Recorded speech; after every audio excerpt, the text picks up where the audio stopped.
Salut, c'est Pauline de Pepperpot. Salut, c'est Julien. Il faut qu'on vous raconte un truc. On se croirait sur TikTok, Pauline. Ouais. On a interviewé le directeur artistique de la VF de Doctor Who. Donc vous aurez bientôt cette interview sur la chaîne. Mais c'est quoi un directeur artistique ? Vous saurez toute la vidéo, mais en gros, c'est le mec qui s'occupe de la VF de Doctor Who, qui fait beaucoup de choses sur la VF de Doctor Who. Mais donc on lui a posé plein de questions et ça nous a... Enfin, il y a d'autres questions qui nous sont venues en tête après. Est-ce que ça fonctionne pareil dans les autres langues ? On a une chance aujourd'hui, c'est qu'avec Disney+, on a accès à plusieurs langues. Enfin, Doctor Who a été doublé déjà dans plusieurs langues et tout est disponible depuis la France. Si vous nous suivez sur TikTok, vous avez probablement déjà vu ce qu'on faisait avec cet outil. Now to hell with this Exhibit C!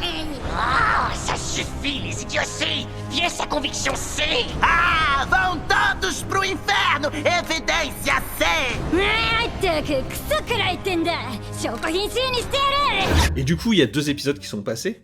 Et il y a 2 problématiques qu'on peut retrouver dans un et dans l'autre épisode. Le premier, c'est Boogeyman, parce que c'est quand même assez particulier comme mot, et le twist retourne autour de Boogie. Oui, du fait que ça veut dire...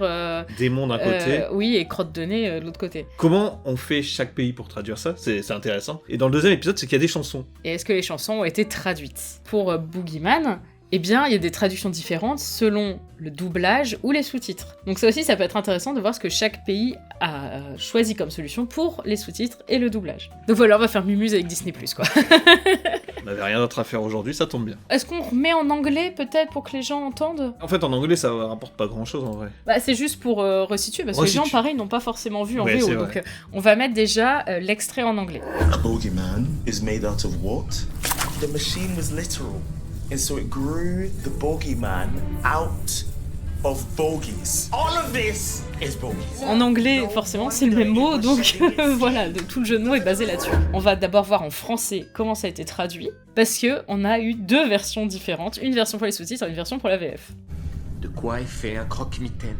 Donc là, on a déjà 2 versions. Les sous-titres vont nous dire croque-morve. On sait depuis le début que c'est croque-morve. Voilà, ça entache le twist de savoir croque-morve parce qu'on se doute qu'il va y avoir un rapport avec la morve. Alors que la VF a choisi croque-mitaine, qui est le vrai nom du boogeyman en français. Je dis boogeyman qui est la prononciation américaine d'ailleurs. On entend dans l'épisode, ils disent bogeyman, qui est la prononciation britannique, voilà, comme ça tu sauras la différence. J'apprends des choses ici. Mais donc, croque-mitaine, c'est la vraie traduction en français. Et donc c'est ce qui a été gardé sur la VF. Sauf que là... Il va falloir justifier le choix des 2, à la fois dans les sous-titres et dans la VF.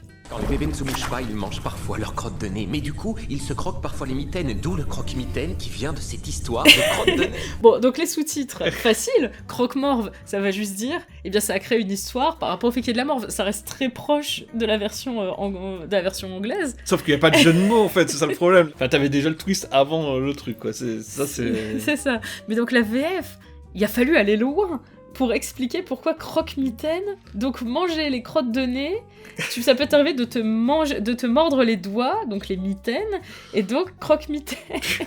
Ça va quand même c'est difficile loin. Comme travail adaptateur, quand même. J'aurais pas fait mieux, en vrai, hein, donc on va pas critiquer, là. C'est un travail compliqué, parce que forcément, c'est pas les mêmes expressions selon les pays. Mais donc là, ça reste du français, donc en plus, on comprend la langue. Je pense que on va peut-être pas faire toutes les langues, parce que je crois qu'il y a certaines où ça va être un peu compliqué à comprendre ce que ça raconte. Est-ce qu'on tente, c'est quoi la langue suivante ? On tente espagnol ? Espagnol, ça va, j'ai fait LV2 espagnol. Donc, on tente espagnol d'Espagne ou espagnol d'Amérique latine ? Bon, les 2, écoute. Allez, c'est parti. Coco rima con qué? No. Coco. La máquina es En fait, il dit Coco rima con qué, donc Coco rime avec quoi ? Y por eso hizo al coco de mocos. Cocos rime avec Mocos. Mocos. Donc j'imagine que Mocos c'est mucus. Et donc c'est quoi Coco ? Bah, Coco, c'est un dessin animé. Alors Coco, c'est une créature du folklore hispanique et portugais correspondant à une sorte de croque-mitaine qui vient punir les enfants qui se sont mal conduits. Donc en fait, ils l'ont appelé le Coco, et pour la fin, eux, ils sont partis sur le fait... C'est littéral, et ça rime avec... Avec Mocos. Mocos. Déjà, ça rime pas Coco et Mocos. Bah, Moco, la crotte de nez, tu vois. C'est pas ce qu'il dit. Il dit Mocos, il dit au pluriel. La máquina es literal y puede equivocarse en una letra. Du coup, j'ai compris déjà une chose que j'avais pas compris avant. Ouais, c'est quoi ? Il dit que à une lettre près, en fait. Ah, que Mocos Oui, c'est C'est à juste... une lettre près de Coco. Ouais. Ça joue vraiment sur Coco, ça ressemble un peu à Mokos. Ouais. Ce qui est pas non plus... on juge pas. On a dit C'est qu'on jugeait un pas. métier difficile, adaptateur. On peut aller voir du coup ce que disent les sous-titres. parce qu'on- Les sous-titres, sont pas la même chose. Coco rima con que? El hombre del saco. L'homme du sac. Familier avec le boogeyman. Ouais, qu'on retrouve en Espagne, au Portugal, Italie, en Amérique latine. Ah, et en portugais, c'est au même do On va saco. le retenir Donc, pour après. Au même del saco. Parce que on Do est saco, faut le retenir. espagnol, j'ai fait quelques années d'espagnol. On a déjà du mal, et j'imagine même pas qu'on va tomber sur les langues qu'on connaît pas, hein, Pauline.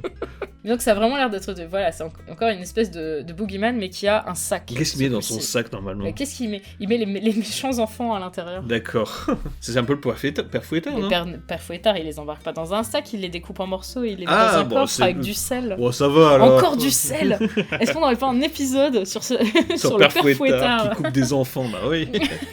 Y por eso hizo al Coco de mocos. En fait, ouais, ils Ils ont disent... fait grandir le croque-mitaine avec la morve qu'il leur a prise.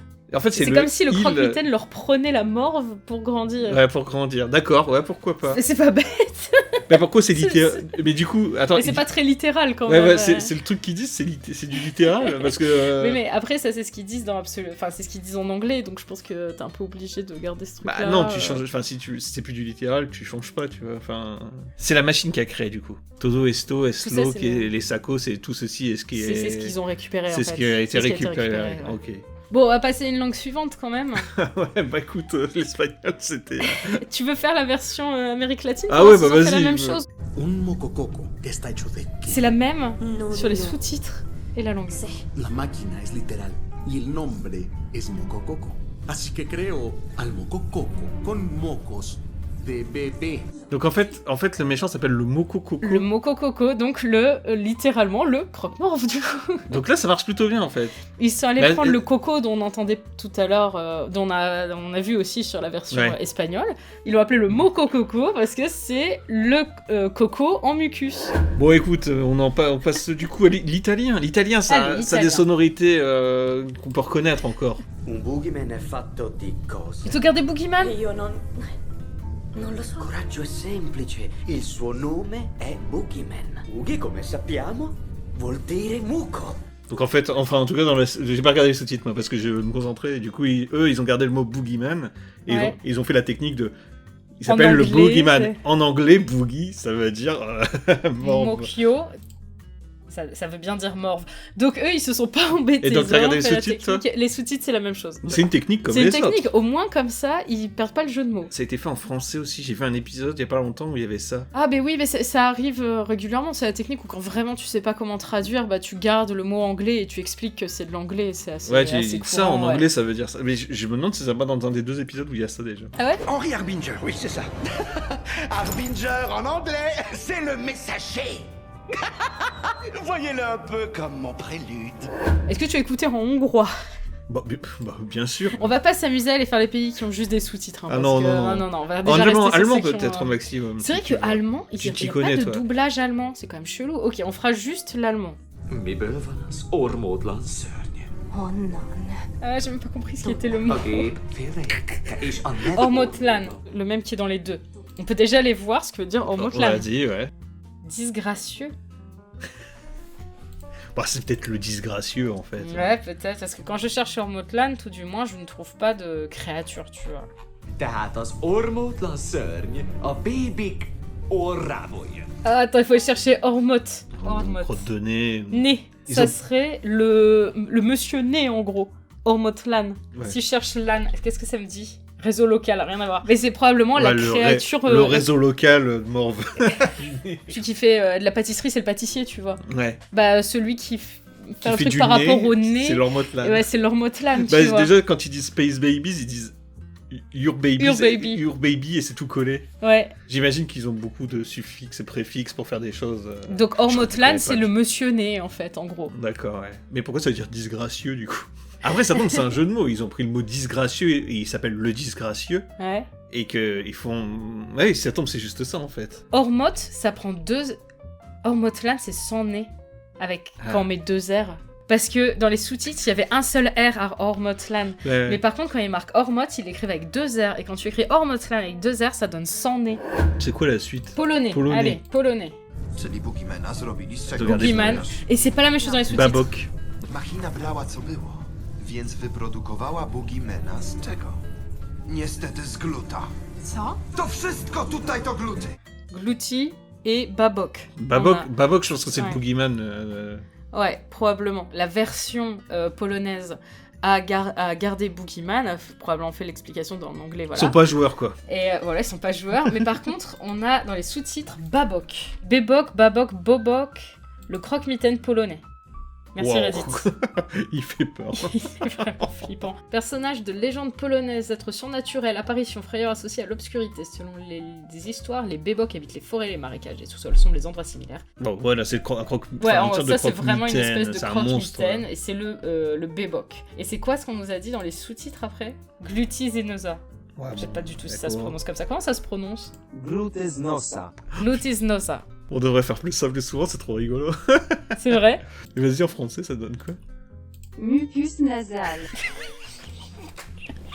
Est-ce que quelqu'un avait déjà fait dire mucus nasal à Google, tu vois, c'était... Elle a créé Babok à partir de Babok. Bon, visiblement, en tout cas, il Oui, y a un bon. jeu de mots qui mène à crotte de nez, voilà. Allez. Portugais, en c'est facile. J'ai les sous-titres portugais aussi, sous-titres Bon, après, portugais le Brésil, brésiliens, comme l'audio c'est la version brésilienne, on va aussi mettre les sous-titres brésiliens. Et on avait la possibilité que ce soit Coco. Non, le Saco. C'était pas Ombre del Saco, mais il y avait une version portugaise, tu te souviens? Au même do Saco.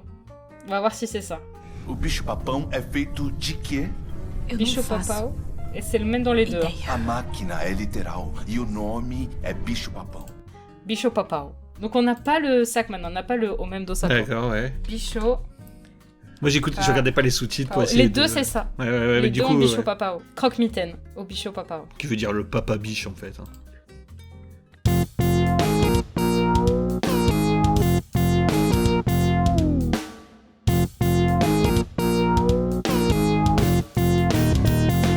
Bah, tu sais quoi, j'ai envie de demander à Doctor Who Brasil. Ah, pas bête. Here in Brazil, Boogeyman, the mythic creature, is known as bicho-papão. What bicho-papão means? The big goblin beast, like goblin as in gobble, as in devour. The host of Here in Brazil is about a monster that eats children that disobey their parents and everything. So bicho is beast, is like the monster itself. Papão comes from the word papá. Papá is a very childish way to say eat. The one that executes the papá is the papão. So it's bicho-papão, like big devouring beast or something like this. Est-ce qu'on passe juste au japonais qui vraiment sera le plus Oui. compliqué? Je pense. Ouais. En plus, on pourra pas lire les sous-titres en japonais. Vas-y, on va comprendre, tiens. Et on a dit allemand, parce que allemand, j'ai peut-être moins que je comprenne. Et ensuite, On passe on passera à- chanson. on Nous, passera ça fait au 3 suivant. heures qu'on est en train de tourner. Hein. Ah, ils ont gardé Boogeyman. Vous êtes pas drôles, les japonais. Eh, peut-être qu'en japonais, c'est Boogeyman. Alors, du coup, je vais remettre en anglais pour mettre les sous-titres allemands. A boogeyman is made out of what? Ouais, bon, écoute, le bout de semaine, je pense qu'on a pas trop de doute sur ce que c'est. Hein. Es tanzt ein lieber Butzemann in unserem Haus herum, bibibum. Es tanzt ein lieber Butzemann in unserem Haus herum. Alors, je remarque qu'il a un sac. Ouais, c'est vrai. Je sais pas si le croque-mitaine est représenté avec un sac en français. J'ai pas l'impression qu'on ait une version du croque-mitaine, tu vois. Non, c'est vrai. On n'a pas vraiment de représentation du croque-mitaine hein, quand tu regardes, c'est juste une bestiole quoi. J'ai presque envie de dire qu'on est peut-être plus près du père Fouettard en fait, au niveau du sac. Ah bah non, il n'y a pas de sac, c'est vrai, il coupe les Mais non, gens. il a pas de... Mais ouais, mais moi j'imagine... Pourquoi tu crois qu'il a un sac? Recherche quand même, père Fouettard. Écoute, père Fouettard, on va arrêter là parce que je vois beaucoup de choses qu'il ne faudrait pas oui, voir. Oui, j'avais oublié comment le père Fouettard était représenté en Belgique. Ne cherchez pas. C'est un peu cancel, on va dire. C'est très cancel, c'est pas qu'un peu cancel, Pauline, c'est très cancel. Bref, qu'est-ce qu'on disait déjà? Le bout de semaine. En D'accord. fait, ouais, c'est un peu le bout même du principe que tout à l'heure, c'est qu'ils ont pris bout. Hmm. Donc, enfin, ils ont pris le nez. Le prix bout. Ouais. Et à partir de bout, ils ont fait bout du nez, et ils ont dit, bon bah la morve. C'est toujours pareil, c'est essayer d'étendre le truc pour que ça colle à peu près. Écoute, en vrai, c'était intéressant de voir les différentes traductions. Alors, je sais pas ce que ça donne en vidéo, je sais pas ce que ça donne pour vous. Mais nous, c'est super intéressant d'être là, de regarder le truc et d'essayer de comprendre. Et puis découvrir aussi les variantes du Boogeyman, de voir les trucs qui ressemblent à peu près, quoi. Bon, passons maintenant à la deuxième partie, parce que dans le deuxième épisode, qu'est-ce qu'on a ? On a des chansons. On a plusieurs chansons. On a en réalité 4 bouts de chansons, enfin, une chanson complète à la fin, et 3 petites chansons disséminées. La petite chanson des Beatles, la petite chanson de Cilla Black, et une petite chanson de Maestro. Donc on va voir si ces chansons ont été traduites. Alors en anglais, ils ont fait aucun effort, ils n'ont pas du tout traduit.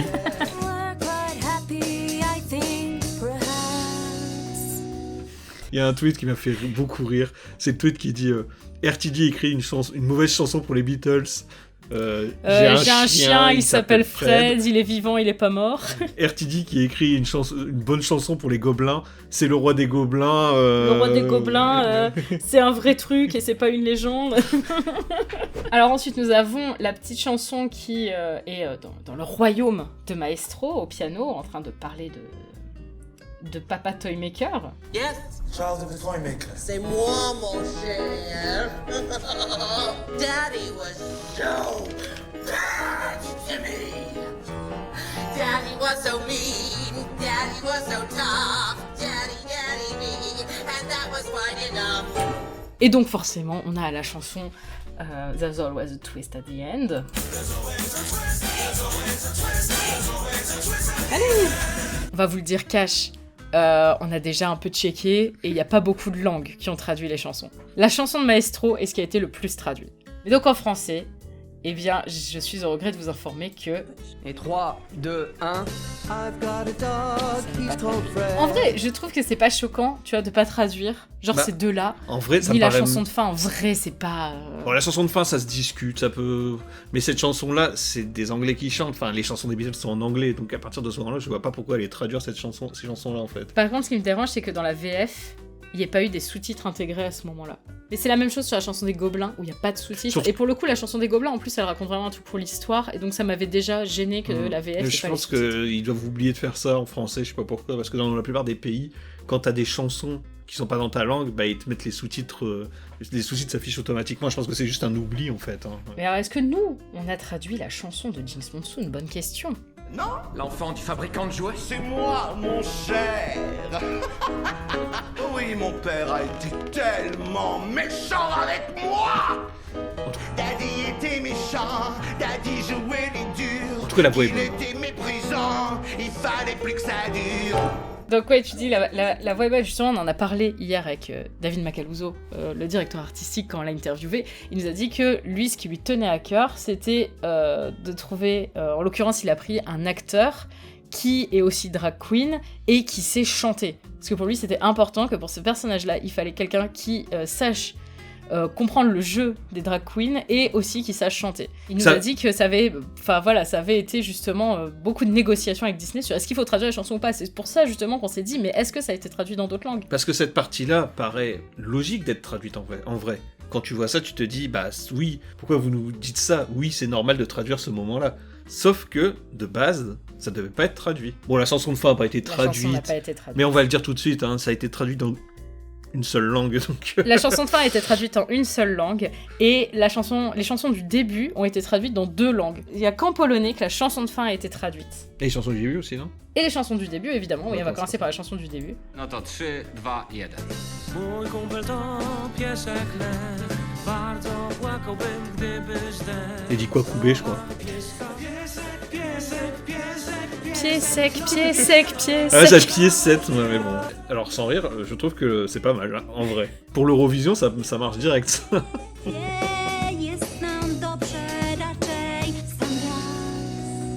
Ça marche aussi. Oui, ça marche aussi, ouais. Et donc la chanson de fin, dites-vous bien, c'est les seuls qui l'ont fait, qui ont traduit cette chanson-là. Hein.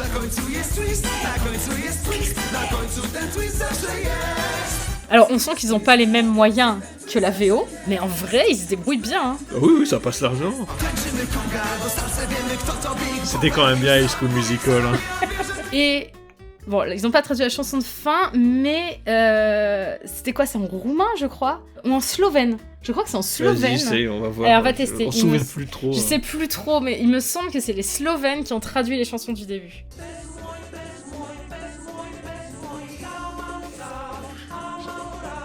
Ça marche bien aussi, hein. Ouais, ils arrivent bien à reprendre la vibe. Ouais, à reprendre cette vibe, en fait, c'est rigolo. Ce qui est rigolo, surtout avec celle-là qui est très mal chantée, beaucoup plus que la chanson des Beatles qui est pas si mal chantée que ça, c'est que du coup ça marche bien. Mais donc voilà, ce sont les seules versions de ces chansons-là qui sont... Donc j'imagine, par exemple, là on est sur la version slovène, j'imagine que la chanson de Jinx Monsoon a été traduite. Ah non? C'est moi, mon cher. C'est toujours plaisir, c'est moi mon cher. Náš tato bol na nás fakt zlý. Prísny zlý tatík vždy nás iba hnal a pritom tatík asi prestať mal. On peut noter aussi les différences de choix de casting pour le personnage de Maestro, qui est un personnage non-binaire, qui est interprété par une actrice transgenre. On va pas aller chercher forcément tous les comédiens et les comédiennes qui ont été castés pour Jinx Monsoon, mais c'est vrai qu'on voit qu'il y a eu des choix différents qui ont été faits. Enfin là par exemple, ça collait vraiment plutôt bien, je trouve. Bah, en français ça colle plutôt bien aussi. Ouais, en français ça colle plutôt bien aussi. En fait, je pense que c'est plus au niveau de l'énergie qu'on va voir, parce qu'il faut réussir à capter l'énergie de Jinx Monsoon quand même. Juste pour revenir, parce que comme on parlait d'interview et que ça je crois que c'est en off qui nous l'a dit, pour choisir quelqu'un, c'est assez compliqué en fait, parce que c'est ce que nous disait David Macaluso, c'est qu'il y a 300 personnes dans le doublage en Belgique. Et donc très peu de personnes trans donc, dans le lot. Pour trouver une personne trans, ou même trouver une personne qui fait du drag, ou trouver... Enfin, c'est quelqu'un de non-binaire. Quelqu'un de non-binaire, c'est très compliqué, quoi. Et il faut que la personne, en plus, soit dans le même style que la personne qui va doubler. Il faut qu'il y ait la même énergie. Et soit disponible. C'est super compliqué, en fait. Et... bah, même en essayant de faire au maximum, c'est pas toujours si simple en fait. Donc, rassurez-vous, pour la VF, ils font au mieux. Voilà. Ils font au mieux. Non mais clairement, on a vu, et vous verrez dans l'interview, que pour lui, c'est une question importante qu'il prend en compte à chaque fois qu'il y a un personnage non-binaire ou trans. Qu'est-ce que tu veux écouter comme langue ? Bah vas-y, je sais pas moi... J'ai envie de mettre japonais. Vas-y, japonais, c'est le plus facile, tu vois, c'est le plus... Tu sais qu'une voix comme celle de Jinx Monsoon en japonais, ça va être génial. C'est moi, mon cher. Papa va hontoni izimaru datta. Daddy was so mean. Non. Daddy was so La déception est là. Non. Ah mais le Japon m'a trahi. Je suis triste. Alors qui a pu traduire ? Les Espagnols. Les Espagnols, alors Espagnols d'Espagne. C'est lui, mon cher. Attends, c'est lui, mon cher. Ça parlerait du Toymaker, là, pour le coup. Ouais, il dit, c'est ton père est le Toymaker. Maestro répond... c'est lui, mon cher. C'est lui, mon cher, en fait. Ouais, bah ouais, mais pourquoi avoir changé dans cette langue-là ? Enfin, c'est rigolo, j'imagine que c'est par rapport à la formulation de la phrase avant, quoi. Mais... bah, peut-être pour le lip-sync. Bah non, parce que le c'est moi, mon cher, c'est ce qu'il y a en VO aussi. C'est vrai. Donc le lipping est bon, tu vois, si tu dis c'est moi, mon cher. Papa, oui, malo conmigo. Oh, c'est pas moins bien. Moins d'énergie, hein. Papa era muy malo, era intransigente. Bah oui, ils ont doublé la chanson. Y eso es suficiente. Et qu'est-ce qu'ils ont fait en Amérique latine ? C'est fou d'avoir deux traductions différentes, tu trouves pas ? Bah c'est comme en français, t'as le français canadien, tu vois. c'est vrai. Cierto. Descendiente del juguetero. C'est moi, mon cher. Et là, c'est moi, mon cher. Et on remarque les voix qui n'ont vraiment rien à voir. Papi era muy malo. La voix beaucoup plus proche de celle de Jinx Monsoon, d'ailleurs. Et là, ils ont pas traduit. C'est ouf les différences. C'est la même langue, pourquoi d'un côté vous traduisez pas de l'autre ? Disney a demandé de ne pas le faire, je pense. Des pays qui auraient eu l'autorisation et d'autres non ? Non, moi je dis que Disney a dit à tous les pays, ne le faites pas. Parce que c'est de la chanson, on fait pas les chansons. Ça coûte cher à faire, machin. Ça coûte cher à faire. Et que du coup, il y a certains pays dont le flow, ils l'ont fait en fait, tu vois, un peu, ils faisaient les doublages, ils ont fait aussi la chanson. Et il y a d'autres pays qui se sont dit, bon non, on le fait pas, on n'est pas censé le faire. Je pense que c'est un peu ça. Et les pays qui ont envoyé avec la chanson, du coup, ont la chanson, quoi. Il peut aussi avoir que, la personne choisie n'est pas nécessairement quelqu'un qui chante. Ouais, voilà, ça aussi. Parce qu'il faut quand même savoir chanter pour faire ça. C'est italien ? Ouais. Vero? Figlio del giocatolaio. C'est moi, mon cher. Attends. Et là, pour le coup, il y a du genrage. T'as entendu ou pas ? Non. Figlio del giocatolaio. Tu vois ? Figlio. Bah, on met les sous-titres peut-être. Pour voir ce que on fait. Figlio del giocatolaio. Et là, la figlia, ils le disent au masculin dans la version italienne, et dans les sous-titres italiens, ils disent au féminin. Ah. Toujours décevant. Vas-y, on tente les Tchèques. Ouais, Tchèques. Nous décevez pas les Tchèques. Daddy was so mean. Oh, bah putain, mais on peut pas finir sur quelque chose de décevant, Pauline. Je veux une langue, s'il vous plaît. Allez, les Roumains. Au moins, ils l'ont fait. Merci, les Roumains. Enfin, enfin, j'ai pas fait gaffe sur tous, mais il y en a beaucoup qui ont gardé Daddy, en fait. Mais la plupart ont gardé Daddy. En français, Daddy. par exemple, il y a Daddy. J'aime bien le fait qu'ils aient gardé Daddy. Ouais. Après, je trouve que Daddy a un côté... Enfin, ça marche très bien au côté drag, tu vois. Il y a certains mots comme ça... Quand on regardait Drag Race, qu'est-ce qu'il y a comme mot anglais dans Drag Race Bah, je pense que... Drag Race France, hein. RuPaul Drag Race, forcément, il y a beaucoup de mots anglais. Écoute, c'était intéressant. Hein. Je sais pas si pour vous, ça a été intéressant. Pour nous, c'était rigolo. C'est vrai que je crois que c'est la première fois qu'on fait une vidéo aussi comme ça, où tu sais très bien qu'on va garder beaucoup moins que ce qu'on a tourné. Mais je trouve ça intéressant parce qu'on a pu voir des différences culturelles, tu vois, au niveau de Boogeyman, machin truc, et aussi au niveau des chansons, ce qui a pu être fait ou pas dans certains pays. On se retrouve pour tout le reste de la saison dans HO. Et puis aussi pour très bientôt pour l'interview de David Macaluso, le directeur artistique de la VF de Doctor Who, bien entendu. Je vous jure, elle est passionnante. C'est un mec génial. Il est génial. Par contre, la vidéo risque de durer longtemps parce que l'interview a été longue. Mais à très vite. À très vite.